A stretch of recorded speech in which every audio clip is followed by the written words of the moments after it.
Hi friends, வாங்க இன்றைக்கி அருமையாக ஒரு கருப்பு உளுந்து தக்காளி காஞ்ச மிளகாய் வச்சு ஒரு சட்னி அரைச்சிடலாம். பாருங்கள் எவ்வளோ அழகாக வந்திருக்குன்னு. இது செய்கிறதும் ரொம்ப ஈஸிங்க, டக்குன்னு செஞ்சிடலாம்.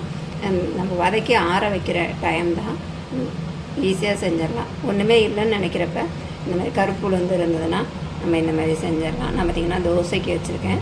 வாங்க இது எப்படி செய்யுதுன்னு வீடியோக்குள்ளே போய் பார்ப்போம்.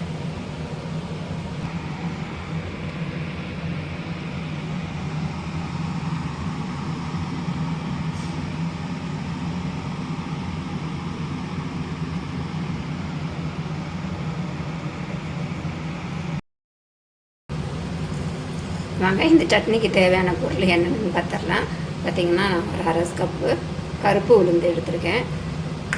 ஒரு பூண்டு, ஒரு 5 பல்லு பூண்டு, காரத்துக்கு மிளகாய், கலருக்கு காஷ்மீர் சில்லி. தாங்க இது காரமாக இருந்தால் தான் கொஞ்சம் நல்லாயிருக்கும். பார்த்திங்கன்னா 3 தக்காளியை கட் பண்ணி வச்சுருக்கேன். இவ்வளோ தாங்க இதுக்கு தேவையான பொருள். இது கூட பார்த்திங்கன்னா உப்பு, கடுகு, எண்ணெய் இவ்வளோ தான். வாங்க இதை எப்படி வதக்கிக்கலாம். ஃபஸ்ட்டு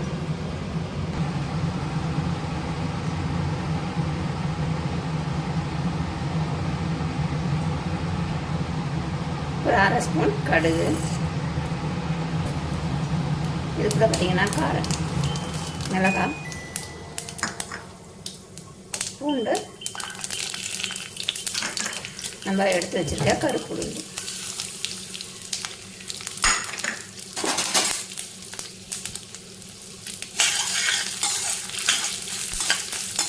கருப்பு உளுந்து பார்த்திங்கன்னா அந்த கலர் மாறும் இல்லையா, அந்த கலர் மாறுற வரைக்கும் நம்ம வறுத்துக்கலாம்.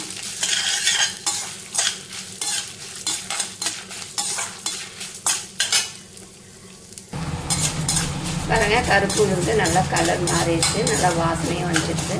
இந்த சமயத்தில் நம்ம கட் பண்ணி வச்சுருக்க தக்காளியை இதுக்குள்ள சேர்த்துப்போம்.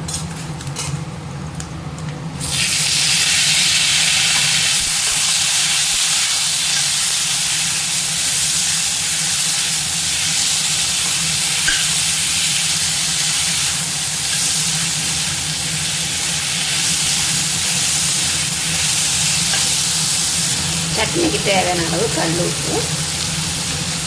உப்பு சேர்த்து வதக்கும்போது நம்ம தக்காளியும் சீக்கிரம் வதங்கிடும்.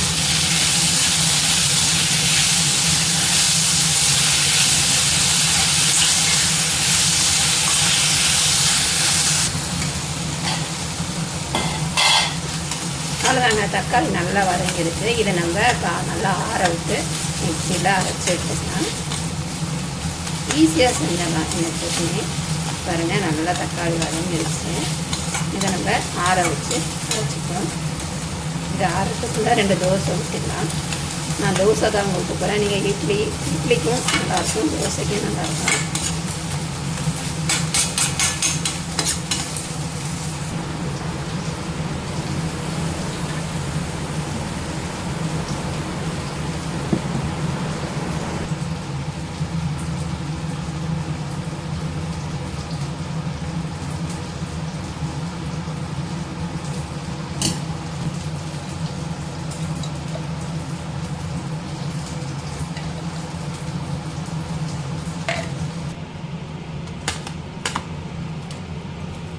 நல்லா ஆறிடுச்சு.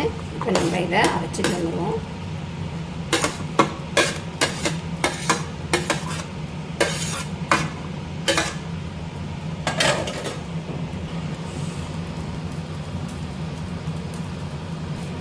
அவ்வளோதாங்க, சட்னி ரெடி ஆகிடுச்சு. பாருங்கள் இந்த சட்னி இவ்வளோ தண்ணியாக இருந்தால் தான் நம்மளுக்கு இட்லி தோசையோடு ஊற்றி சாப்பிட்றதுக்கு நல்லாயிருக்கும். இன்னுமே கொஞ்சம் தண்ணியாக வச்சுக்கலாம். பாருங்கள் சூப்பராக வந்துருக்குங்க, நல்லா காரம் சாரமாக நல்லா இருக்குங்க. இது பார்த்திங்கன்னா இட்லி தோசை எல்லாத்துக்குமே நல்லாயிருக்கும். அதேமாதிரி கருப்பு உளுந்து சேர்த்துருக்கிறதுனால இன்னும் டேஸ்ட்டாகவும் இருக்கும்.